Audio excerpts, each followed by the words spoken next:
Hello and welcome viewers, स्वागत है आप सभी का एक बार फिर से हमारे आज के करंट अफेयर सेशन में। आज है 16 जून और आप देख रहे हैं डिजिटल सर जी। 16 जून से संबंधित जितने भी संभावित क्वेश्चन बन सकते हैं, आज हम उन्हें डिटेल्स में डिस्कस करेंगे। तो वीडियो के अंत तक जरूर बने रहें। और अगर आपने अभी तक हमारे चैनल को सब्सक्राइब नहीं किया है या आप हमारे चैनल पे पहली बार आ रहे हैं, तो चैनल को सब्सक्राइब कर लें और साथ ही बेल आइकन को जरूर दबाएं ताकि आगे आने वाली हमारे हर एक वीडियो का नोटिफिकेशन आप सभी को मिल सके।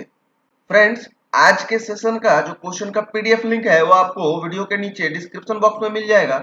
तो चलिए ज्यादा समय न लेते हुए आगे बढ़ते हैं और सीखते हैं। तो फ्रेंड्स, आज का जो हमारा पहला क्वेश्चन है, Who among the following has become the new Prime Minister of Israel? निम्नलिखित में से कौन इजराइल के नए प्रधानमंत्री बने हैं? तो आइए हमारे ऑप्शन देख लेते हैं। ऑप्शन नंबर ए है Benjamin Netanyahu, option number B है Isaac Herzog, option number C है नफ्ताली बेनेट और ऑप्शन नंबर डी है यूली एडल्स्टाइन। तो इसका जो आंसर है वो है option number C, Naftali Bennett. हाँ, तो फ्रेंड एक बार फिर से इजराइल का नाम आ चुका है। इसी तरह जो है चीजें बार बार रिपीट होंगी।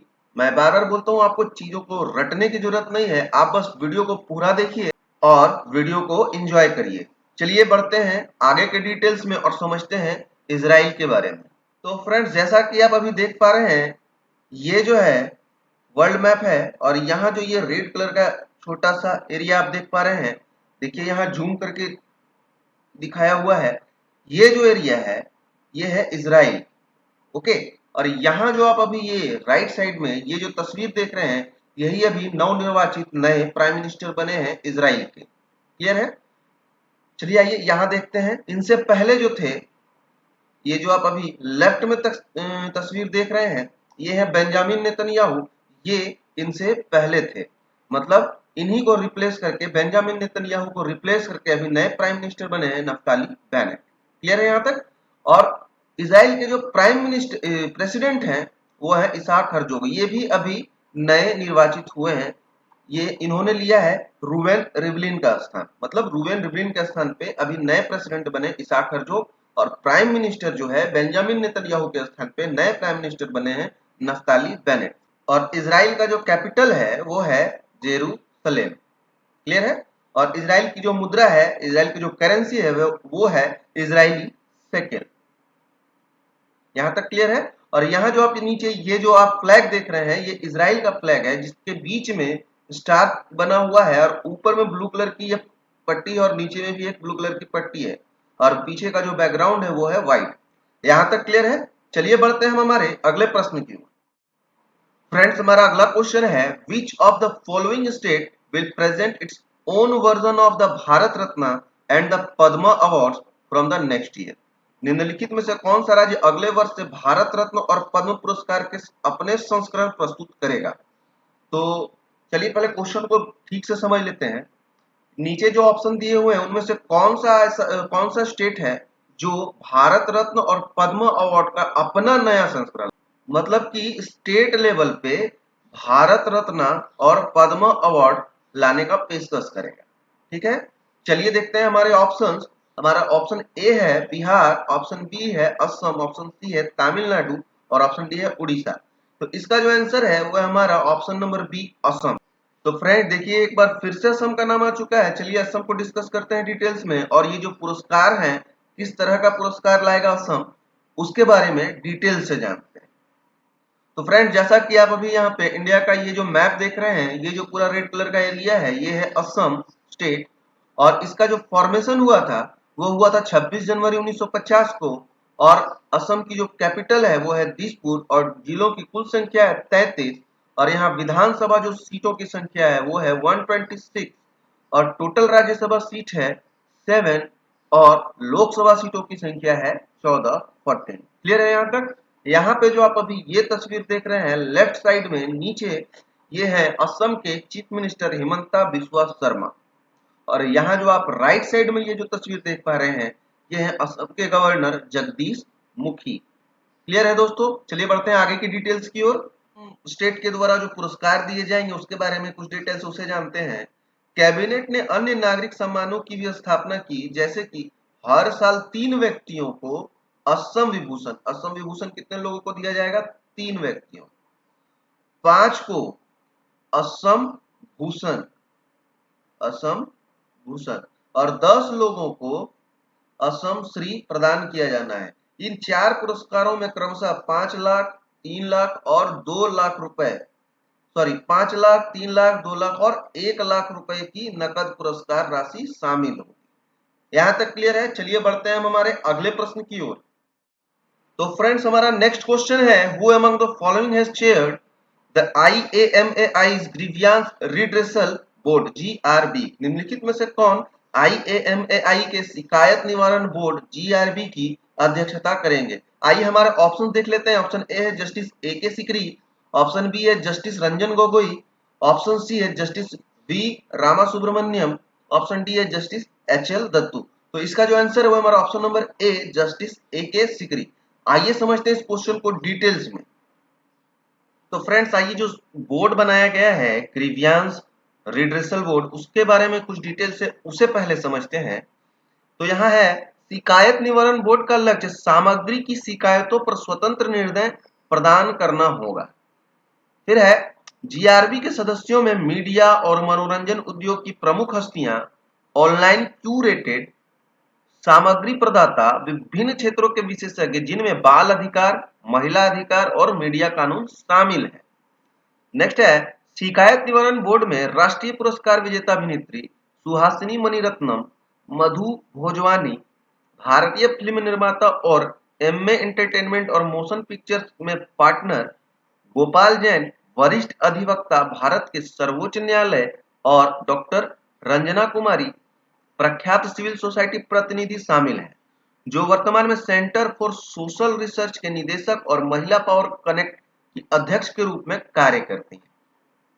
नेक्स्ट है, ऑनलाइन क्यूरेटेड कंटेंट प्रोवाइडर्स के 2 सदस्य Amit Grover, senior corporate counsel Amazon India, और Priyanka Chaudhary, director legal Netflix India शामिल हैं। यहां तक क्लियर है? और फ्रेंड्स, यहां जो आप ये तस्वीर देख रहे हैं लेफ्ट साइड में, ये जस्टिस अर्जन कुमार सिकरी हैं, AK सिकरी। इन्हें ही अभी IAMAI का ग्रीवियंस रिड्रेसल बोर्ड का अध्यक्ष नियुक्त किया गया है। क्लियर है? चलिए बढ़ते हैं आगे के डिटेल्स की ओर। तो फ्रेंड, जैसा कि अभी क्वेश्चन में IAMAI का नाम आया था, तो इसके बारे में समझते हैं। इसका जो फुल फॉर्म होता है वो होता है internet and mobile association of India, internet and mobile association of India. Clear है? और इसके जो अभी चेयरमैन है वो है अमित अग्रवाल। ठीक है? और इसका जो हेडक्वार्टर है वो है मुंबई, और इसका जो फॉर्मेशन हुआ था IAMAI का वो हुआ था 2004 में। यहां तक क्लियर है? चलिए बढ़ते हैं हम हमारे अगले प्रश्न की ओर। हमारा नेक्स्ट क्वेश्चन है, who among the following has been re-elected as the chairman of cellular operation association of India COAI for 2021-22? निम्नलिखित में से किसे 2021-22 के लिए cellular operation association of India के अध्यक्ष के रूप में फिर से चुना गया? आइए हमारे ऑप्शन देख लेते हैं। ऑप्शन ए है प्रमोद कुमार मित्रा, ऑप्शन बी है राजीव मंडल, ऑप्शन सी है अजय सेठ, और ऑप्शन डी है अजय पुरी। तो इसका जो आंसर है वो है हमारा option number D, Ajay Puri. आइए इस क्वेश्चन का डिटेल समझते हैं। तो फ्रेंड, जैसा कि आप अभी अपने राइट साइड में ये जो तस्वीर देख रहे हैं, ये है अजय पुरी, जिन्हें अभी COAI का चेयरमैन नियुक्त किया गया है, और ये वर्तमान में भारतीय एयरटेल के COO भी है, चीफ ऑपरेटिंग ऑफिसर भी हैं। क्लियर है? आइए समझते हैं COAI के बारे में। तो सबसे पहले COAI का फुल फॉर्म जो होता है वो होता है cellular operation association of India, और इसके जो वाइस चेयरमैन है वो है प्रमोद कुमार मित्तल, और इसका जो फॉर्मेशन हुआ था, स्थापना हुआ था 1995 में, 1995 में, और COAI का जो हेडक्वार्टर है वो है न्यू दिल्ली में। क्लियर है? चलिए बढ़ते हैं हम हमारे अगले प्रश्न की ओर। फ्रेंड्स, हमारा नेक्स्ट क्वेश्चन है, what is the retail inflation rate which hit a 6 month high in May? खुदरा मुद्रास्फीति दर क्या है जो मई में 6 महीने के उच्चतम स्तर पर पहुंच गई? आइए हमारे ऑप्शन देख लेते हैं। ऑप्शन ए है 6.5, ऑप्शन बी है 6.8, ऑप्शन सी है 7%, और ऑप्शन डी है 6.3%। तो इसका जो आंसर है हुआ है हमारा ऑप्शन नंबर डी 6.3%। ये जो है ये मई का है, क्लियर है। और अप्रैल में जो था वो था 4.23%। यहां तक क्लियर है दोस्तों। चलिए बढ़ते हैं हम हमारे अगले प्रश्न की ओर। तो फ्रेंड्स हमारा नेक्स्ट क्वेश्चन है, what edition of the G7 summit 2021 which took place in a hybrid format from June 11 to 13 2021 at Cornwall UK. G7 शिखर सम्मेलन 2021 का कौन सा संस्करण 11 से 13 जून 2021 को कार्नवाल यूके के में हाइब्रिड प्रारूप में हुआ? तो आइए हमारे ऑप्शन देख लेते हैं। ऑप्शन ए है 45, ऑप्शन बी है 48, ऑप्शन सी है 47 और ऑप्शन डी है 49। तो इसका जो आंसर है ऑप्शन नंबर सी 47। आइए इसे डिटेल्स में डिस्कस करते हैं। तो आइए सबसे पहले G7 के बारे में समझते हैं। G7 का मतलब होता है ग्रुप ऑफ 7, यानी 7 का समूह। अब 7 का समूह मतलब 7 देशों का समूह, 7 कंट्री का समूह। आइए यहाँ पे देखिए लिखा हुआ है 7 का समूह G7 Canada, France, Germany, Italy, Japan और यूनाइटेड किंगडम और संयुक्त राज्य अमेरिका से मिलकर बना एक अंतर सरकारी राजनीतिक मंच है, क्लियर है। और इसका जो फॉर्मेशन हुआ था वो होता 25 मार्च 1973 को, 25 मार्च 1973 को। और इसका जो पहला जो सबमिट हुआ था, बन के तो ये तैयार हो गया था 25 मार्च 1973 को। और इसका जो पहला सबमिट हुआ था उस टाइम G6 था, मतलब 6 ही कंट्री होंगे, क्लियर है। उस टाइम जो इसका सबमिट हुआ था वो हुआ था 15 नवंबर 1975 को, पहला सबमिट। और 2021 का जो सबमिट हुआ वो कितना हुआ सबमिट था 47। ये कहा हुआ ब्रिटेन में, यूके में, यूनाइटेड किंगडम में, क्लियर है। और आने वाला जो सबमिट होगा 2022 में वो होगा 48वां सबमिट। वो होगा कहां? वो होगा जर्मनी में, क्लियर है। आइए ये जो अभी 47वां जो सबमिट हुआ उसमें कुछ कुछ चीज इंपॉर्टेंट है उसे डिस्कस करते हैं। तो सबसे पहले देखिए शिखर सम्मेलन का विषय यानी थीम था बिल्डिंग बैक बेटर। और जो है 47वें G7 लीडर समिट को अब तक का पहला शुद्ध शून्य G7 कहा गया। क्यों? क्योंकि सभी ने 2050 तक या 2020 के दशक में महत्वाकांक्षी कटौती लक्ष्यों के साथ नवीनतम शुद्ध शून्य उत्सर्जन तक पहुंचने के लिए प्रतिबद्ध किया है। मतलब एक टारगेट लगाया है 2050 तक शुद्ध शून्य उत्सर्जन करने का, क्लियर है। चलिए आगे समझते हैं। यूके ने ऑस्ट्रेलिया, भारत, दक्षिण कोरिया और दक्षिण अफ्रीका संयुक्त रूप से डेमोक्रेसी 11 कहा जाता है को 2021 शिखर सम्मेलन में अतिथि देशों के रूप में आमंत्रित किया। यहाँ पर देखिए G7 को संयुक्त रूप से डेमोक्रेसी 11 भी कहा जाता है। क्यों? G7 में ये जो 7 कंट्री है और अलग से ये जो 4 कंट्री है ऑस्ट्रेलिया, भारत, दक्षिण कोरिया और दक्षिण अफ्रीका, ये 4 को मिला दीजिएगा तो हो जाएगा G11। तो इसको डेमोक्रेसी 11 भी कहा जाता है, क्लियर है। चलिए बढ़ते हैं हम हमारे अगले प्रश्न की ओर। तो फ्रेंड्स हमारा नेक्स्ट क्वेश्चन है, what is the rank of India in night Franks global home price index? तो नाइट फ्रैंक के ग्लोबल होम प्राइस इंडेक्स में भारत का रैंक क्या है? तो आइए ऑप्शन देख लेते हैं। ऑप्शन ए है 55, ऑप्शन डी है 58, ऑप्शन सी है 57 और ऑप्शन डी है 43। तो इसका जो आंसर है वो है 55। ठीक है। यहाँ पे दो क्वेश्चन है, एक तो इंडिया का रैंक क्या है और ये जो इंडेक्स है home prime index, global home prime index, ये कौन जारी करता है? तो नाइट फ्रैंक। और इसमें जो इंडिया का रैंक आया इस बार वो आया 55, जो कि 12 स्थान लुढ़क गया है। इंडिया पहले 12 स्थान पोजीशन अच्छा था, यानी पहले था 43, अब हो गया है 55 इंडिया का रैंक, क्लियर है। आइए और भी डिटेल्स में समझते हैं। तो फ्रेंड्स देखिए यहाँ नाइट फ्रैंक के बारे में थोड़ा सा जानकारी हम समझ लें। तो इसका जो स्टैब्लिशमेंट हुआ था वो था 1896 में और इसका जो हेडक्वार्टर है वो है लंदन, यूनाइटेड किंगडम में, ठीक है। और यहाँ जो है भारत का जो रैंक है पहले जो 43 था और 55 हो गया, क्यों हुआ आइए देखते हैं।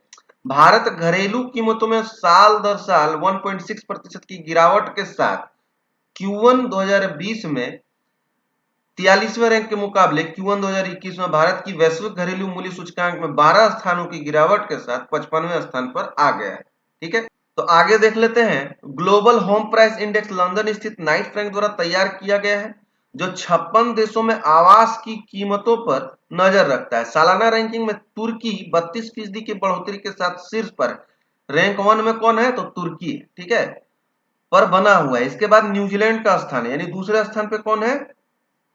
न्यूजीलैंड। और भारत का स्थान है 55वां, 55। क्लियर है यहां तक? चलिए बढ़ते हैं हमारे अगले प्रश्न की ओर। तो फ्रेंड्स हमारा नेक्स्ट क्वेश्चन है, name the Indian player who recently inducted into ICC hall of fame. उस भारतीय खिलाड़ी का नाम बताइए जिसे हाल ही में आईसीसी हॉल ऑफ फेम में शामिल किया गया है। तो आइए ऑप्शन देख लेते हैं। ऑप्शन ए है देवाशीष मोहंती, ऑप्शन बी है वीनू मानकर, और ऑप्शन सी है रोबिन सिंह, ऑप्शन डी है हर्षा भोगले। तो इसका जो आंसर है वो है हमारा ऑप्शन नंबर बी, वीनू मानकर। चलिए इसके बारे में डिटेल्स जानते हैं। तो फ्रेंड जैसा कि आप अभी स्क्रीन पर ये जो तस्वीर देख रहे हैं ये है बीनू मनकर, और इनका जो ओरिजिनल नाम था वो था मूलवंतरई हिम्मतलाल। आइए इनके बारे में क्रिकेट से रिलेटेड और भी जानकारी है उसे समझते हैं। यह एक सलामी बल्लेबाज और धीमी गति के बाएं हाथ के रूढ़िवादी गेंदबाज। उन्होंने भारत के लिए 44 टेस्ट खेले और 31.47 की औसत से 2019 रन बनाए, जिसमें 2031 के शीर्ष स्कोर के साथ 5 टेस्ट शतक शामिल। उन्होंने 32.32 की औसत से 162 विकेट भी लिए जिसमें शामिल है, और 8 विकेट लिए। 8 विकेट लिए मतलब 5 विकेट जो है एक मैच में उन्होंने 8 बार लिया है। क्लियर है? चलिए बढ़ते हैं हम हमारे अगले प्रश्न की ओर। तो फ्रेंड्स हमारा नेक्स्ट क्वेश्चन है, name the Indian cricketer who recently release his autobiography believe. उस भारतीय क्रिकेटर का नाम बताइए जिसने हाल ही में अपनी आत्मकथा बिलीव का विमोचन किया है। तो आइए ऑप्शन देख लेते हैं। ऑप्शन ए है रविंद्र जडेजा, ऑप्शन बी है युवराज सिंह, ऑप्शन सी है वीरेंद्र सहवाग, और ऑप्शन डी है सुरेश रैना। तो इसका जो आंसर है वो हमारा option number D, Suresh Raina. आइए डिटेल्स में देखते हैं।